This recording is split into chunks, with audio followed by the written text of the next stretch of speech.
Welcome to economical institute guys. और आज है डे 43 और डे 43 का पहला सवाल जो कि आईआईटी जैम 2024 से रिलेटेड है। तो चलिए गाइस हम लोग डे 43 का पहला सवाल जो कि क्वेश्चन नंबर 30 आईआईटी जैम 2024 आपको गिवन है कि suppose expected inflation rate of an individual is formed as that is pi e t is equal to 1 minus theta pi plus theta pi t minus 1।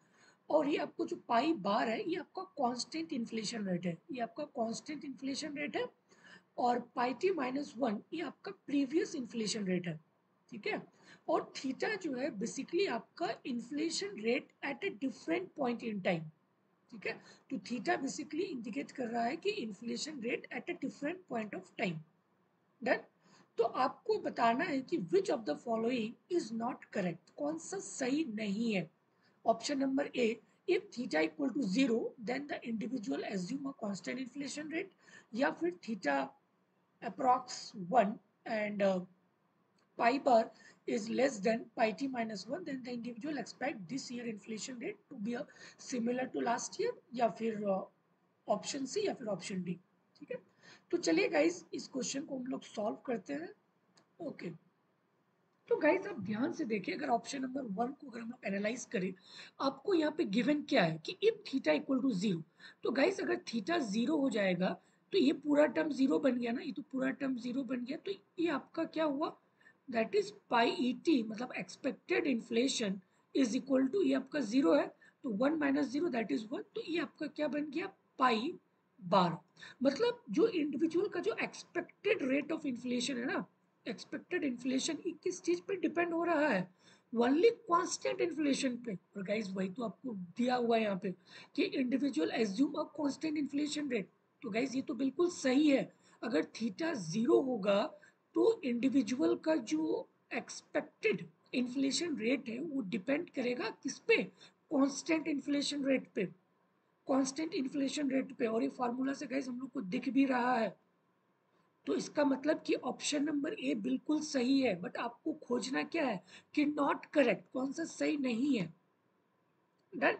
Okay guys option number B को हम लोग analyse करते हैं कि if theta is approx to 1।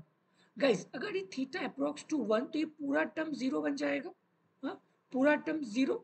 और ये theta, theta आपका क्या हो गया, ये 1 हो गया। तो आपका ये क्या बना कि pi e t is equal to, theta तो 1 हो गया तो ये that is pi t minus 1। तो गाइस यहाँ पे दिख रहा है ना कि एक्सपेक्टेड इन्फ्लेशन रेट अब किस चीज पे डिपेंड है, पास्ट ईयर इन्फ्लेशन पे, पास्ट ईयर इन्फ्लेशन पे डिपेंड है। और गाइस वही तो यहाँ पे रिटर्न है कि individual expect this year inflation rate to be similar the last year, similar to last year. तो इसका मतलब कि ये भी आपका सही है।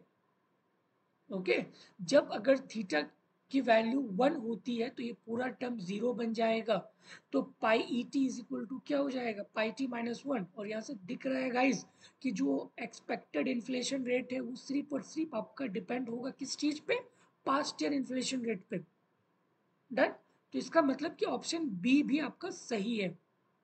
Okay option C, the original Phillips curve is derived under the assumption of theta is equal to 1, या फिर option D, a modified flip curve is derived under the assumption of theta is equal to 1।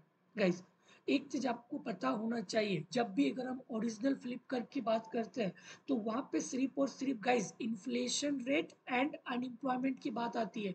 ये expectation वाला कहीं पे भी बात नहीं आता है ओरिजिनल फ्लिप कर्व पे, ठीक है। ये जितना भी आपका एडेप्टिव एक्सपेक्टेशन है ना ये आपका मॉडिफाइड फ्लिप कर्व्स में आता है, ओरिजिनल फ्लिप कर्व में नहीं आता है।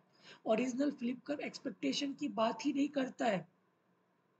Okay so it did not incorporate the concept of adaptive expectation. और गाइज यहाँ पे आपको गिवन है कि original Phillips curve is derived under the assumption of theta approx to 1। No no guys adaptive expectation वाला वहां पे आता ही नहीं है। Original means only the relationship between unemployment rate and inflation rate, that's it. But हाँ अगर हम मॉडिफाइड फ्लिप कर्व्स को गाइस देखें तो वहां पे एडेप्टिव एक्सपेक्टेशन की कॉन्सेप्ट आते हैं, ठीक है। तो आपका ऑप्शन सी जो है यहाँ पे करेक्ट होगा, क्योंकि ये गलत है और गलत को ही आपको खोजना है, नॉट करेक्ट।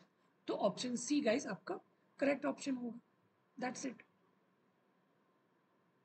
ठीक है, ओके ओके गाइस। तो ये 3 कोर्स है इकॉन इंस्टीट्यूट में, आप देख सकते हैं। एक वाला course integrated MA MSc foundation course 2025 के लिए, ये आपका सीयूटी आईएसआई जेएम गेट के लिए है। पूरी complete syllabus, live plus recorded mock test assignment e notes, ठीक है। तो गाइस मैं तीनों का लिंक जो आपको डिस्क्रिप्शन बॉक्स में दे दूंगा, आप वहाँ से चेकआउट कर सकते हैं। ओके और गाइस ये आपका सीयूटी बैच सिर्फ और सिर्फ क्वेश्चन प्रैक्टिस के लिए है, ठीक है। क्योंकि गाइस क्वेश्चन प्रैक्टिस करना ये बहुत इंपॉर्टेंट फैक्टर है, ठीक है, स्कोरिंग के लिए। तो ये बैच सिर्फ और सिर्फ क्वेश्चन प्रैक्टिस के लिए है, ठीक है। Okay guys, thank you, bye bye.